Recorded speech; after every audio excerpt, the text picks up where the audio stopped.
Hi, I'm Jason, and welcome to the Gunner Station, that channel where I talk all things Arsenal, and today I'm going to talk about Arsenal's enthralling 3-2 victory over Aston Villa in the Premier League.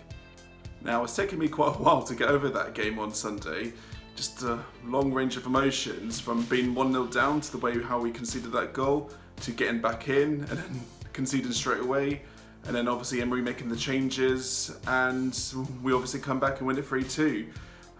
Obviously it was a great game to watch, but obviously watching Arsenal as an Arsenal fan can't be good for the health. The first half we were absolutely awful. Just that first goal, I'm like, who was paying attention? Who was marking the players? It just was it Guendouzi? I don't know, but it's not even just Guendouzi's fault. Like, what was Socrates and David Luiz and Maitland-Niles and Kolasinac even doing, or even Leno? It's just embarrassing how easy it was for them to score. This is Aston Villa who've just come up in the Premier League. It should not be this easy for them to score against Arsenal. You know, I'm just starting getting really sick of these stupid goals we're conceding. They're just really avoidable. That's what the most annoying part about it is. And a team the calibre of Arsenal should not be allowing these goals to happen. And then, you know, you have Maitland-Niles getting sent off with 2 stupid yellow cards. He even got injured in the process. I hope he does recover quickly, but you know, I can't be too angry at Maitland-Niles because actually his sending off, I don't know how it works, but being down to 10 men actually benefited Arsenal, especially in that second half. I just felt in that second half, Arsenal really came out fighting. In recent weeks, I've started to really warm towards Guendouzi. I felt he was the one, you know, bear in mind this is a 20-year-old, 21-year-old, and he was the one that was pushing our team forward, having run at their defenders when there was none of that going on in the first half. And obviously because of his running and enthusiasm, he got the penalty because they just barged over him. And then that penalty, people were a bit wary of Pépé taking the penalty, thinking, oh come on, this is not the time to be sentimental, Aubameyang should be taking it. But you need to remember, Pépé was like the #1 penalty taker for Lille last season, and I think he scored all of them but one. So I was confident he was going to score. He obviously knows what he's doing. And I was really happy that he actually didn't celebrate. He was just grab the ball, let's get back into the middle and win this game. None of this Daniel James stuff where, oh yeah, I've equalised against Crystal Palace, so I'm going to celebrate like a knobber. And they go and lose the game. So I was happy with that, but then straight away concedes again. First Chambers loses it, and then like Socrates, David Luiz, Kolasinac, nobody takes Grealish out or deals with him properly, and nobody marks Wesley, and Wesley just gets an easy goal again. And I'm just thinking, it's just not going to be our day, is it? My patience with Socrates and David Luiz is just wearing very thin at the moment. As I said, really, if it was up to me, I'd put Callum Chambers and Rob Holding in there. Rob Holding hopefully might be back for the Nottingham Forest game. I'll start playing the both of them. It can't be any worse than what we've got at the moment, because Chambers, the games he's played in, he looks quite solid in, and Rob Holding was our best defender last season despite being injured in December onwards. So, and then add into the fact that you've got Tierney and Hector Bellerin coming back, that would be my back four, simple. I think Socrates has just been getting away with it, you know, for quite a while now. Just because he's like, oh yeah, I made a tackle, just that doesn't matter. You know what I mean? Just these stupid mistakes are being made, and they're being made by him as well. So it's not just David Luiz and Sideshow Bob and blah blah blah. No, it's the both of them making these stupid mistakes. It's no coincidence whatsoever that we became a lot better in that second half once Granit Xhaka and Ceballos came off. Xhaka wasn't even having that bad of a game. I actually thought he was having a better game than Ceballos. He didn't really do much at all. But the thing with Xhaka is just it was so slow. He doesn't run at defenders. You know, we needed that burst of energy, which is what Willock gave us. Willock is a lot more forward thinking and will run at defenders. And then Torreira, well, he's an actual defensive midfielder, isn't he? I know he's been played advanced for some unknown reason, but he is an actual defensive midfielder, unlike Guendouzi, unlike Xhaka.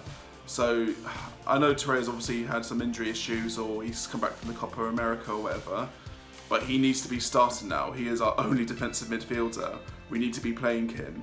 Even Chambers, even though I don't like him as a right back because I don't feel he has the pace, as I said, he was quite solid and he got his goal, okay, a bit of luck, but he got his goal which changed the whole game. As I said, I've been championing him to be starting for a while now, and that's only strengthened the cause, and I feel a lot more Arsenal fans are starting to have that opinion of Chambers now, because before he was like, oh yeah, he's been on loan twice, you know, he's a squad player, get rid of him if you can get 20 million. But no, I think there is definitely a lot of potential with Chambers, and Chambers and Holding have good chemistry.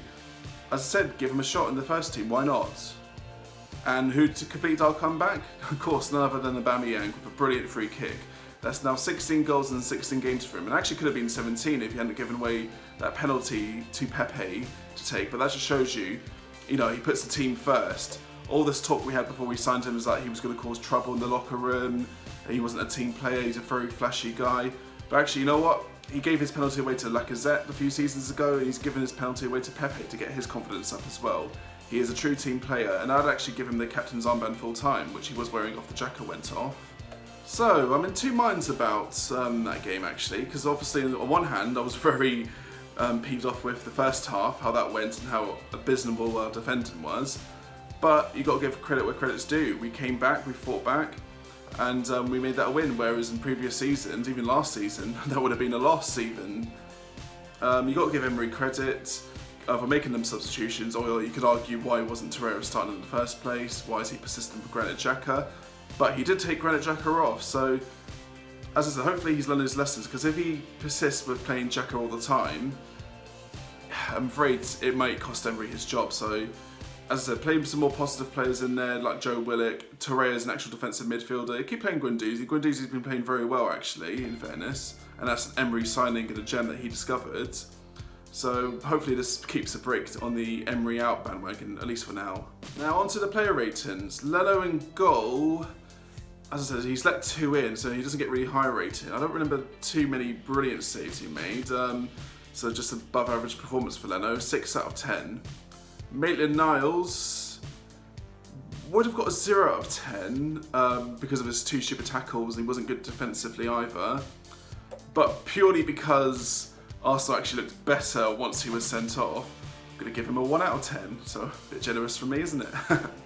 Kolasinac on the other side, I don't think he was very good. I'm looking forward to when Tierney comes in the team and replaces him. It'll be a 4 out of 10 for Kolasinac, below average performance. Socrates, as I said, just really frustrating. Just did not deal with Grealish at all, didn't deal with the first goal, and actually he could have given us given away a penalty, I should say. That was a handball. I don't know how VAR didn't give that. I'm happy they didn't, but yeah, Socrates, he needs to be dropped. Put Chambers, put Holding in there, put both of them in there. Socrates, give him a 2 out of 10. I thought he was awful. David Luiz, he was the better of the two of them. I actually didn't think, apart from the non-existent marking, I actually think he had a lot more positive, like passing and whatnot with him. I'll give him an average scoreline, 5 out of 10 for David Luiz. In the middle, Granit Xhaka, again, I didn't think he had an awful game really, but it wasn't anything special either, so 5 out of 10 for Granit Xhaka. Ceballos, as I mentioned, I thought he was actually worse than Granit Xhaka, didn't really do much. It's just a slightly below average performance from Ceballos when we expect a lot more from him, and he'll know that, so 4 out of 10 for Ceballos. Guendouzi, on the other hand, what a player, just going really forward all the time. He got us our penalty. He just seems like such a leader. 20 years old, 21 years old. I'm really impressed with him at the moment. For Guendouzi, I'll have to give him an 7 or an 8 for Guendouzi. I'll give Guendouzi an 8 out of 10. I thought, very positive stuff from him. Into the front line, and you obviously had Pépé. I'm glad he got his penalty because that will stop the criticism somewhat for now, and I'm glad that obviously he didn't celebrate. Hopefully this goal will give him the confidence to go and get more, and what better game to go and get more than against Man United on Monday next week. For Pépé, I'll give him a 7 out of 10. Quite a positive performance. Then for Saka, who I'm glad started, I actually felt quite sorry for Saka because it was the easy option to take him off to bring Chambers on for the second half. I thought he actually performed very well and arguably was our best player in that first half as well. I don't think it'll knock his confidence because he probably knows that he's done on the pecking order. He probably would have been the first to be taken off. So for Saka, I'll give him a 7 out of 10. Very positive stuff. I'm very impressed by this youngster. And then Aubameyang, I'll have to give him an 8 out of 10. Actually, no, Aubameyang, because of that dramatic goal, 9 out of 10 for Aubameyang. What a striker we have on our hands. For the substitutions, Torreira, I thought he shored things up. I'll give him a 7 out of 10 for Torreira.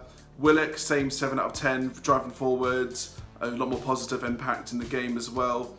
And Callum Chambers, I'll give him an 8 out of 10, same as Guendouzi. I thought he affected the game in a positive way. Okay, he might have had a bit of a hand in the second goal, but he more than made up for it with that goal, and he was just more solid throughout, in my opinion. Play the guy. And that's it for now. Thank you very much for watching this video. If you enjoyed it, be sure to subscribe and give it the thumbs up. If you wish to follow me on my Instagram, you can follow me in the description below. As I said, my name's been Jason, and I'll see you soon. Take care.